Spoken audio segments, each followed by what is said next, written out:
न कोई, जो विरंची शंकर सम होई। गुरु बिन ज्ञान न उपजे, गुरु बिन मिटे न भेद, गुरु बिन संशय ना मिटे। जय जय जय गुरुदेव। तीर्थ नहाए एक फल। बोले क्या? एक फल तो क्या, पुरुषार्थ चतुष्टय किसको कहते हैं कि मनुष्य के जीवन में जो पुरुषार्थ चतुष्टय है वो अगर संपन्न हो जाए तो मानो उसका जीवन पूर्ण। वो पुरुषार्थ चतुष्टय में 4 चीजें हैं, धर्म, अर्थ, काम और मोक्ष। कि धर्म भी किया और अर्थ भी संग्रह किया कि हमारे और हमारे परिवार के कुछ काम आवे। अगर वैराग्य नहीं लिया और अगर गृहस्थ धर्म स्वीकार किया तो अर्थ भी जरूरी है और काम भी जरूरी है और मोक्ष भी जरूरी है। अर्थ और काम पर तो ध्यान बहुत देते हैं, लेकिन धर्म और मोक्ष पर ध्यान नहीं देने वाले लोग सब कुछ होते हुए भी तन रोगी और मन रोगी देखे जा सकते हैं। कोई तन दुखी, कोई मन दुखी, कोई रहत निष्दिन उदास, थोड़े थोड़े सब दुखी, सुखी संतन के दास। जो संतों के दास है। मैं जब अमेरिका गया तो वहाँ के अमेरिका यूएसए योग वेदांत सेवा समिति के प्रेसिडेंट बनाए गए थे डॉक्टर पीसी पटेल। उनकी पत्नी ने मेरे को एक अनुभव बताया। स्वामी जी, मेरे जो पति थे लगभग 22-23 साल की उम्र में वो पढ़ाई करने के लिए अमेरिका आए थे। पढ़ाई पूरी हुई, उसके बाद उन्होंने ये विचार किया कि मैं अमेरिका में ही सेट हो जाऊंगा। वो भारत आए, हमारी शादी हुई, फिर मैं उनके साथ यहाँ पर सेटल हो गई। मेरे पतिदेव को पुस्तकें पढ़ने का बड़ा शौक था। इसके साथ साथ वो पढ़ाई में बहुत होशियार थे, ब्रिलियंट, एकदम तीक्ष्ण बुद्धि, और जिस काम में वो हाथ डालते थे सफल होते थे। इस कारण हमारी सोसाइटी में भी उनकी बड़ी इज्जत थी। उनका ये मानना था कि आज के जो संत लोग हैं और जो आजकल गुरु बनकर बैठे हैं, वे लोग वही कहते हैं जो किताबों में लिखा है। मेरे पास बुद्धि की कोई कमी नहीं है। और हमारे 2 बेटे हैं। एक बेटा जो है वो हमसे अलग हो गया है, साल में एक बार भी हमको मुंह दिखाने नहीं आता है। उसकी शादी भी उसने अपनी इच्छा से की है। उस दिन उसने हमको बुलाया था, उस दिन हम गए थे, उसको देखा था। तो इनको ये दुख रहता है कि हमारा जो बेटा है उससे हमारी पटती नहीं है और इसलिए वो अंदर से दुखी रहते हैं। तो मैंने उनको कहा कि तुम अपने आप को इतना बुद्धिमान मानते हो और 3,500 किताबें तुमने अपने घर में इकट्ठी करके रखी है, तुम्हारी जिंदगी में कितने सफल हो ये बताओ। तो उन्होंने कहा, मैं स्वीकार करता हूँ कि मैं इतनी किताबें पढ़ने के बावजूद भी जो उसमें लिखा है उसको जीवन में पूरा आजमा नहीं पाया हूँ। और मैं मेरी जिंदगी में मेरे बच्चे के साथ और मेरे रिश्तेदारों के साथ और मेरे अपने आत्मसंतोष जिसको होना चाहिए उसमें भी मैं विफल हूँ। तो मैंने कहा, अब पूरे बाल तो तुम्हारे सफ़ेद हो गए, क्या अब भी तुम अपनी हेकड़ी चालू रखोगे? अब भी क्या तुम अभिमानी बनकर जिंदगी पूरी कर दोगे? उन्होंने मेरे को हाथ जोड़े, पांव पड़े, बोले, देवी आज से मैं तेरी बात मानता हूँ, तू जिसको बता मैं उसको गुरु करूँ। तो मैंने बापूजी का नाम लिया और फिर उन्होंने बापूजी से दीक्षा ले ली। और फिर ये समिति के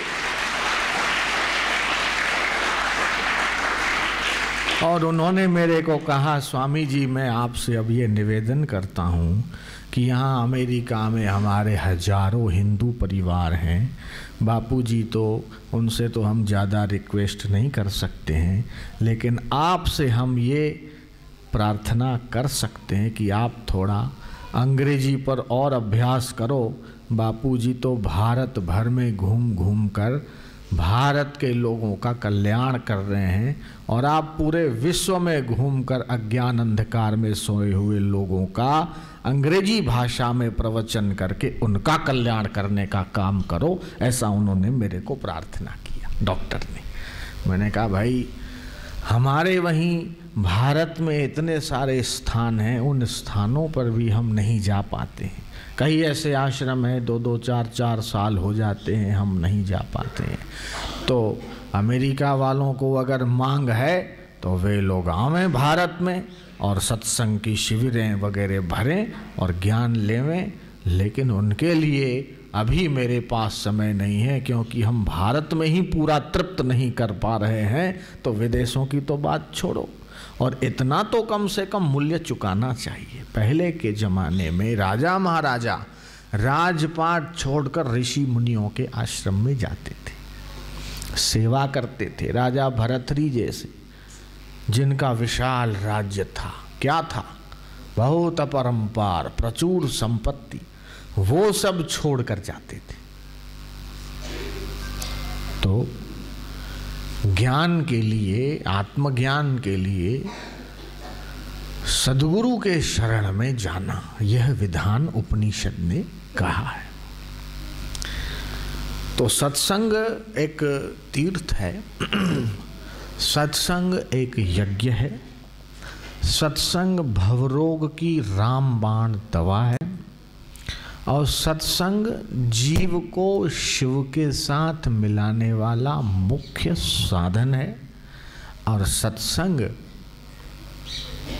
शास्त्रों में कहा हुआ परमात्मा को प्रसन्न करने का ऐसा साधन है कि इसके समकक्ष साधन दूसरा कोई नहीं। इसलिए संत कबीर ने कहा, संत मिलन को जाइए तजी मोह माया, अभिमान ज्यों ज्यों पग आगे धरे, कोटि यज्ञ समान की एक एक कदम रखते हैं तो एक एक यज्ञ करने का फल प्राप्त होता है।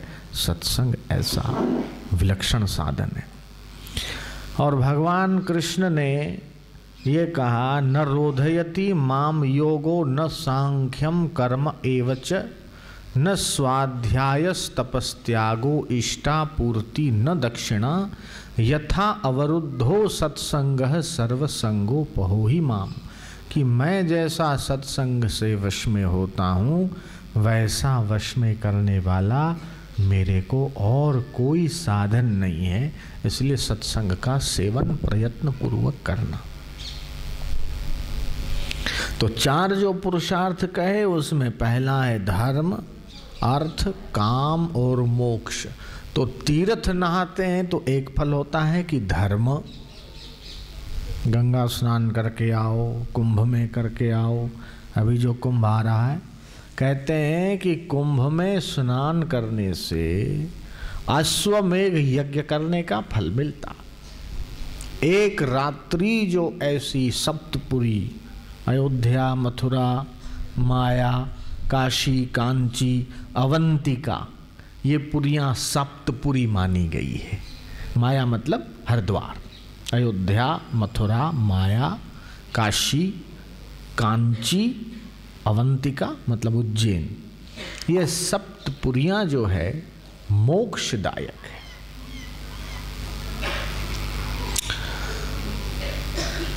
गंगा जी भगवान के पास गई, लोगों के कल्याण का साधन तो है परमेश्वर, आपने कह दिया और कर दिया, लेकिन मेरे कल्याण का उपाय भी तो कुछ सोचो।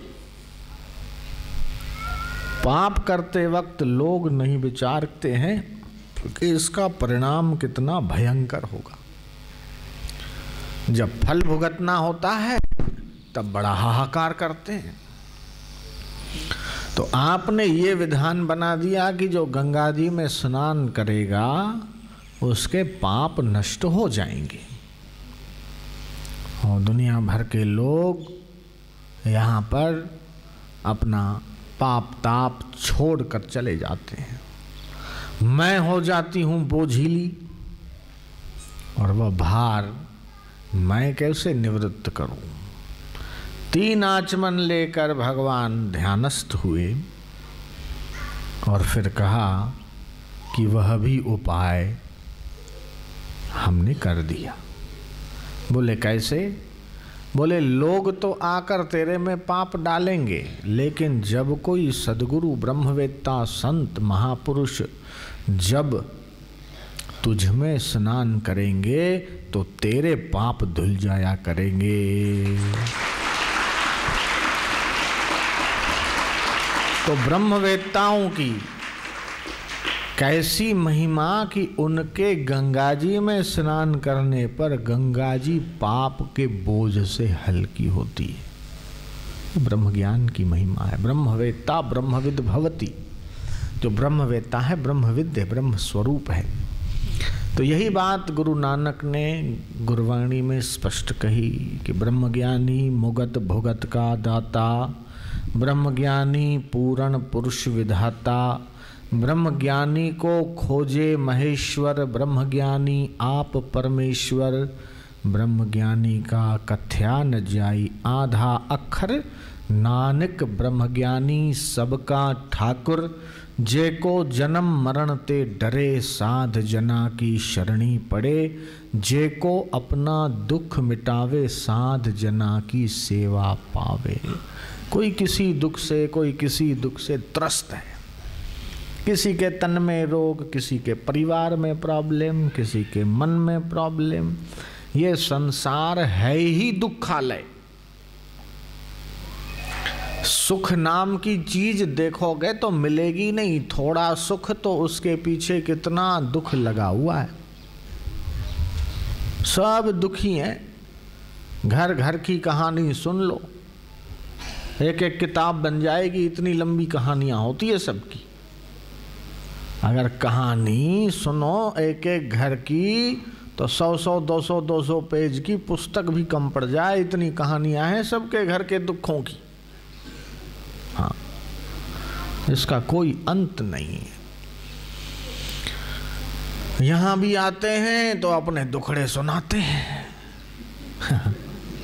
स्वामी जी बड़ी तकलीफ है, ये है वो है, बेटा बात नहीं मानता, सिर दर्द है, मेरा चाचा का ये है, काका का वो है, मौसी का बेटी का शादी नहीं होता है, उसका ये है, रोजगार नहीं है, ये तकलीफ है शरीर में। तो ये दुखालय, ये तो भगवान ने गीता में कहा दुखालयम अशाश्वतम। जहाँ पढ़ाई होती है, विद्या मिलती है, उसको कहते हैं विद्यालय। और जहाँ कपड़े मिलते हैं उसको कहते हैं वस्त्रालय। और जहाँ औषधियाँ मिलती है उसको कहते हैं औषधालय। ठीक है ना? ठीक वैसे ही जहाँ रिटेल में नहीं, होलसेल में दुख ही दुख भरे पड़े हों, ऐसे संसार को कहते हैं दुखालय।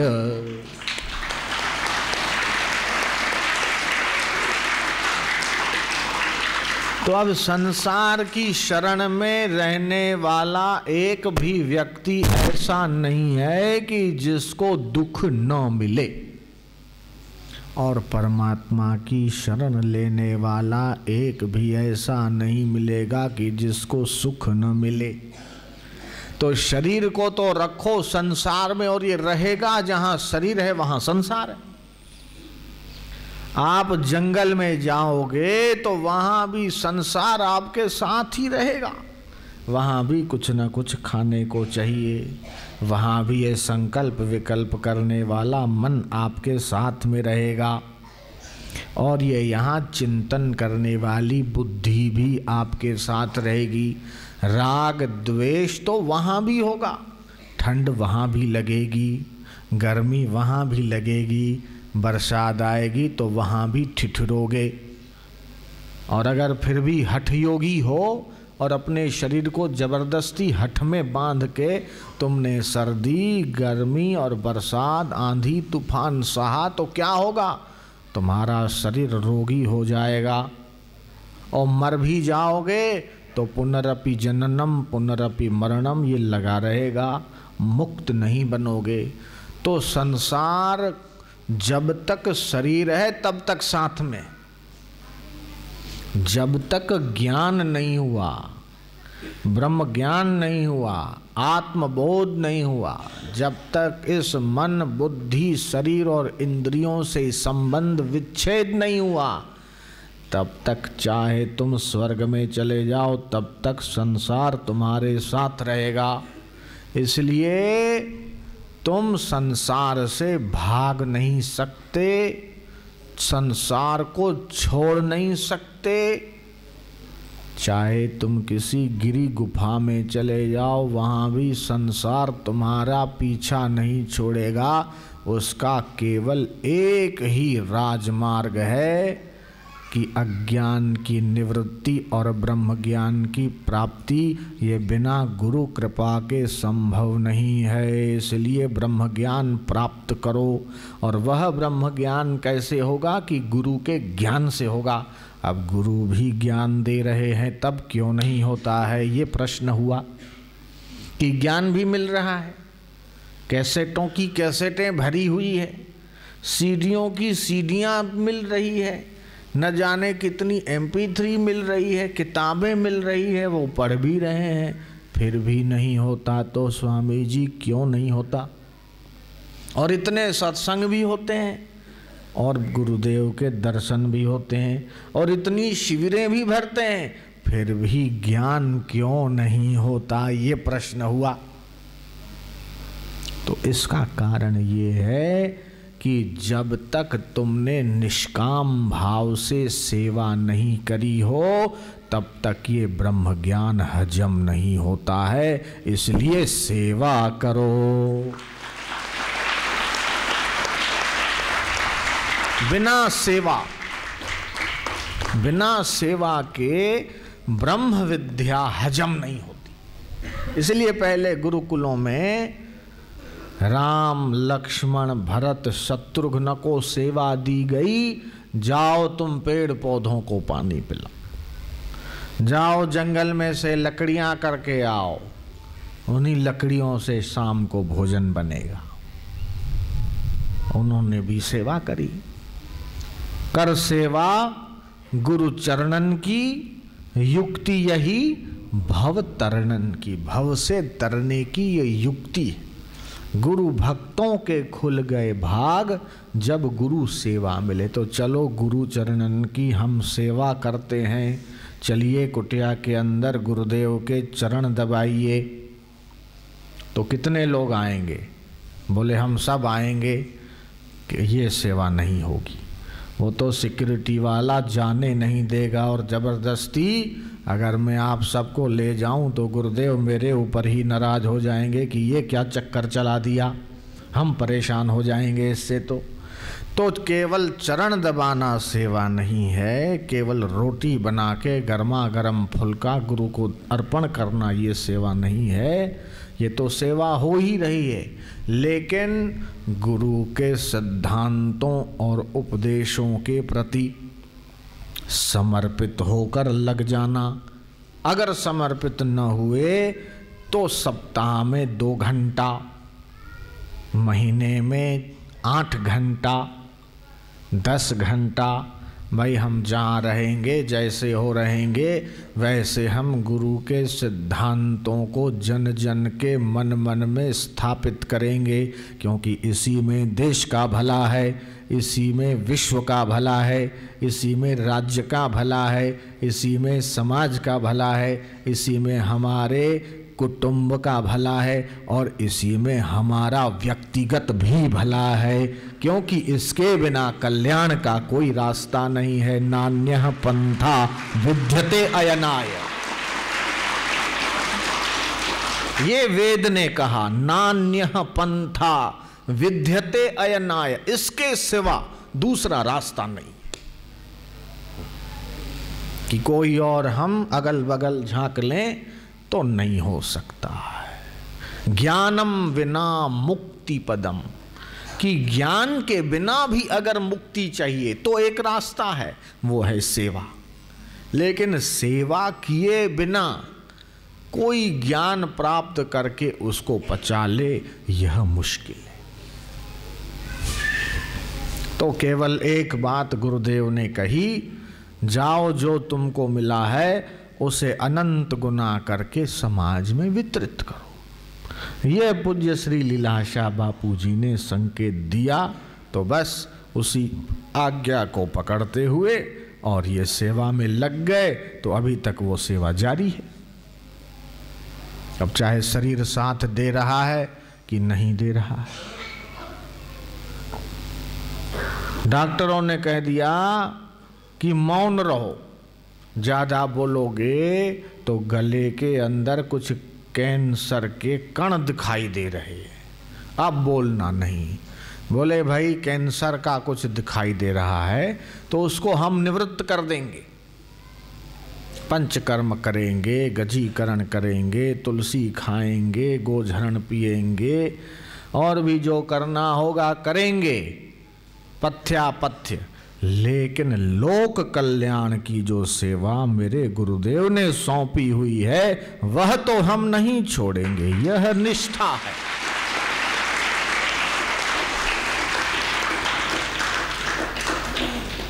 तो यह सेवा है कि हमारे गुरुदेव क्या चाहते हैं। हमारे गुरुदेव ये चाहते हैं कि समाज व्यसन मुक्त हो, तो हम समाज को व्यसन मुक्त करने की दिशा में क्या प्रयत्न करते हैं, ये अपने आप से पूछना और जहाँ है वहाँ से वह कदम शुरू करना। समाज में आपको 10 व्यसनी मिलते हैं, पकड़ पकड़ कर उनको व्यसन मुक्त करवाओ और संकल्प दिलवाओ। दुराचारी को सदाचारी बनाओ, व्यसनी को निर्व्यसनी बनाओ, कुमार्गी को सद्मार्गी बनाओ। जो दुर्बुद्धि वाला हो उसको सतबुद्धि वाला बनाओ, कुसंस्कार वालों को सुसंस्कार दो। ये सेवा है। गौ की रक्षा करो, गौ सेवा करो, भ्रूण हत्या बंद करो, गर्भपात बंद करो, बच्चों को बलवान बनाओ, संस्कारवान बनाओ,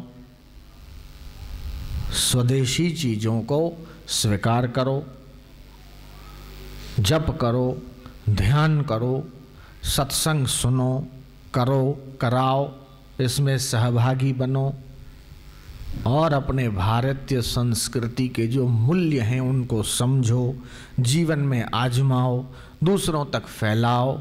यही सेवा है जो गुरुदेव ने हमको आपको सौंपी है। इस सेवा में हमें मन वचन कर्म से तत्परता से लगना ना चाहिए। इसी में अपना, सबका और विश्व का कल्याण इसी में निहित है।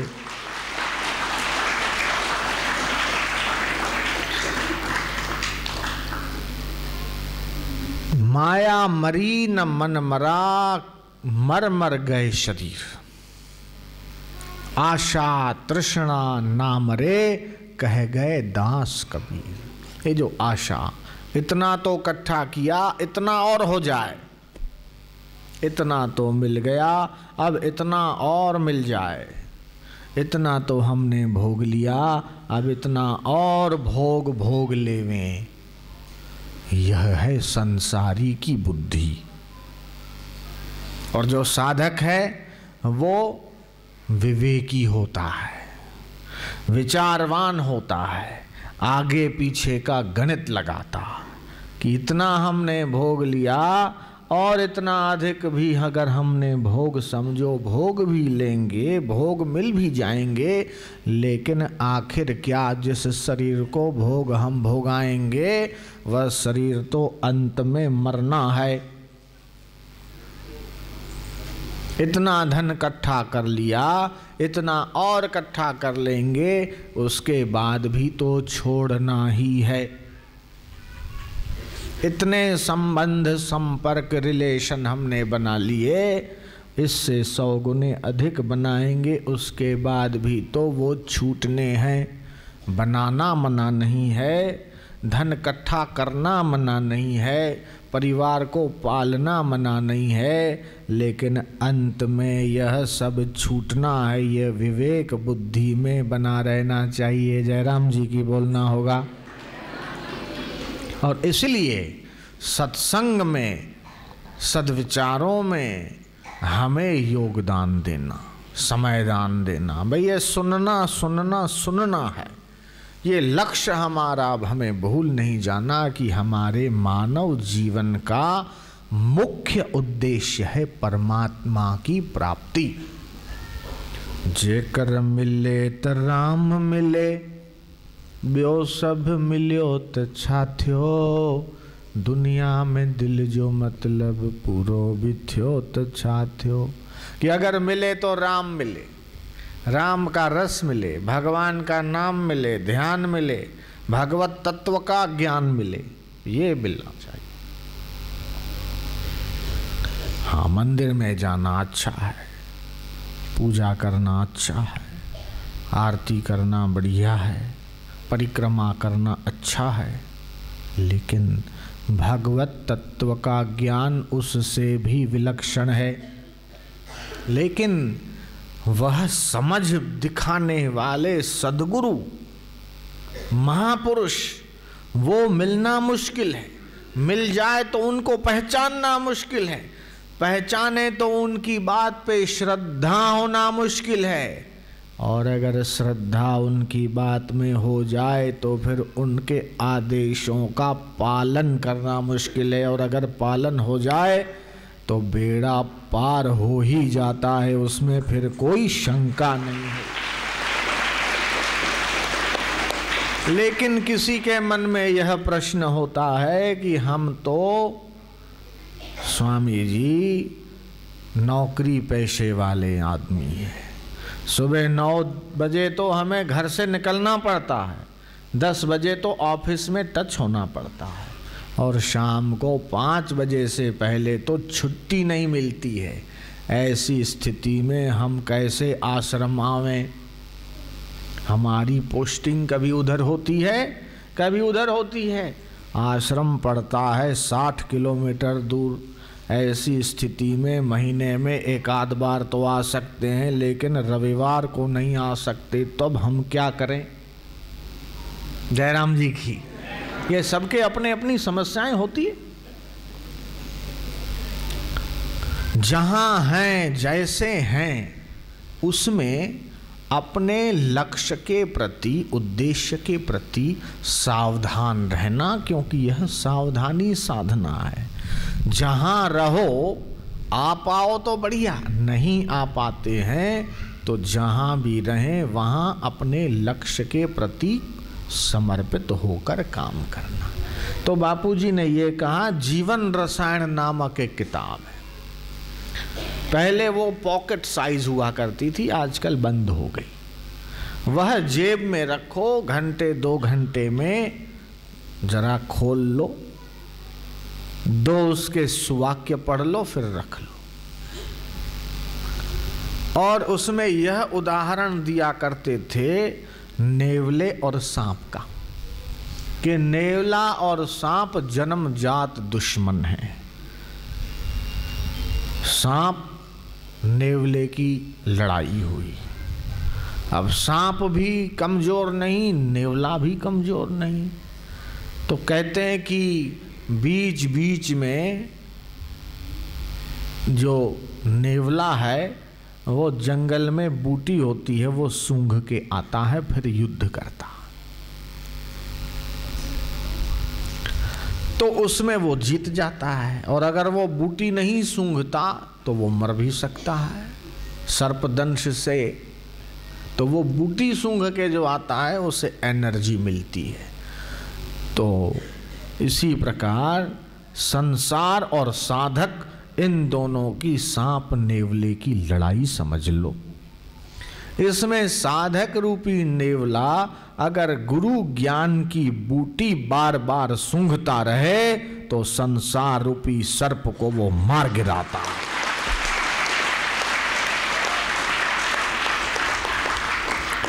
तो महापुरुषों ने कल्याण के ऐसे ऐसे तरीके ढूंढ लिए हैं कि आपका जीवन सफल हो जाए, बार बार आप जन्म मरण के इस चक्कर में ना आओ।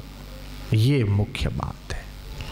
पुनरपि जननम पुनरपि मरणम पुनरपि जननी जठरे शयनम भज गोविंदम भज गोविंदम। आद्य शंकराचार्य ने भज गोविंदम स्तोत्र बनाया। बार बार माँ के गर्भ में आना, कभी 2 पैर वाली माँ मिलती, कभी 4 पैर वाली, कभी उड़ने वाली, कभी रेंगने वाली। इन माताओं के गर्भ में हम कब तक जठराग्नि में, गर्भाग्नि में पकते रहेंगे और कब तक जन्म का दुख, मृत्यु का दुख, रोग का दुख उठाते रहेंगे। हर शरीर के अलग अलग दुख हैं, भिन्न भिन्न दुख हैं। तो अब जितने जन्म लिए हैं वही बहुत हो गए। अब हमें बार बार जन्म मरण के चक्कर में नहीं आना, अब हमें मुक्त होना है, अपने जीवन का कल्याण करना है। अब बहुत हो चुका। और ये सोचना कि अगर संपूर्ण विश्व का राज्य मिल जावे, लेकिन अगर मन में तृष्णा नहीं गई, आसक्ति नहीं गई, वासना नहीं गई, तो संपूर्ण विश्व का राज्य मिल जाने के बाद भी वह मनुष्य सुखी नहीं हो सकता। को वा दरिद्रो, इस संसार में दरिद्र कौन है? तो कहा कि यस्य विशाल तृष्णा, जिसकी तृष्णा का कोई अंत नहीं। मनसी परितुष्टो, को अर्थवान को दरिद्र है, जिसके मन में संतोष है। वह, उसके पास पैसा ज़्यादा हो तो क्या, और न हो, कम हो तब भी क्या, उसके अंतर में तो ऐसा शाश्वत धन है जिसके आत्मधन के आगे इंद्र का राज्य भी उसको तुच्छ लगने लगता है। ऐसा गुरु ज्ञान का खजाना पाकर वह जीव तृप्त हो जाता है, कृतकृत्य हो जाता है। यम लब्ध्वा चापरम लाभम मन्यते नाधिकम ततः, जिस लाभ को पाने के बाद उससे बड़ा लाभ मानने में भी नहीं आता। यस्मिन स्थितो न दुखे न गुरुणापि विचाल्यते, और जिस पद में स्थित होने के बाद विश्व के बड़े भारी में भारी दुख से भी वो विचलित नहीं होता, हमें तो ऐसा पद चाहिए। उसके आगे कलेक्टर का पद क्या है, कमिश्नर का क्या है, मुख्यमंत्री का क्या है, प्रधानमंत्री का क्या है, राष्ट्रपति का क्या है, ये पद सारे इस पद के सामने छोटे हो जाते हैं। और उसमें तो ये 100 करोड़ वाले देश में 3 व्यक्ति एक साथ प्रधानमंत्री नहीं बन सकते, तो 30 की तो बात ही छोड़ो। एक साथ 3 व्यक्ति उपराष्ट्रपति नहीं बन सकते, इसमें तो एक पद पे एक ही बैठेगा, 2 भी नहीं बैठ सकते हैं। अगर होगा तो वो उप हो जाएगा, है ना। लेकिन ये ब्रह्म ज्ञान रूपी पद में तो जिसके पास श्रद्धा है, प्रेम है, भक्ति है, विश्वास है, सेवा है, समर्पण है, वो सभी इस पद के अधिकारी है। मानव मात्र भगवत प्राप्ति के पात्र है। तो ये कितनी अच्छी बात है। और इसमें देवताओं का भी जो भाग्य है उससे भी 2 कदम आगे का भाग्य मनुष्य का है कि देवताओं को आत्म साक्षात्कार करना हो, उनको भी मानव शरीर लेना पड़ेगा, फिर सद्गुरु खोजना पड़ेगा, सत्संग में जाना पड़ेगा, और तब अपना कल्याण होगा। तो मानव जन्म देवताओं को दुर्लभ कहा, और वो मानव जन्म भी फिर भारत में होना ये और दुर्लभ है। भारत में जन्म हुआ, उसके बाद फिर सद्गुरु मिलना दुर्लभ है। और सद्गुरु मिलना तो श्रद्धा होना दुर्लभ है, फिर सत्संग में रुचि होना दुर्लभ है। तो ऐसी सारी दुर्लभताएं भगवत कृपा से आपको, हमको, सबको सुलभ है। तो इसलिए हमें इसी जन्म में भगवत प्राप्ति हो जाएगी, आपको भी हो जाएगी, ऐसा स्वप्न हम इन सब के आधार पर देख सकते हैं कि दूसरों को हो ना हो, लेकिन हमको तो होगी, क्योंकि इतनी सारी व्यवस्थाएं और इतनी सारी बातें हमारे आपके पक्ष में।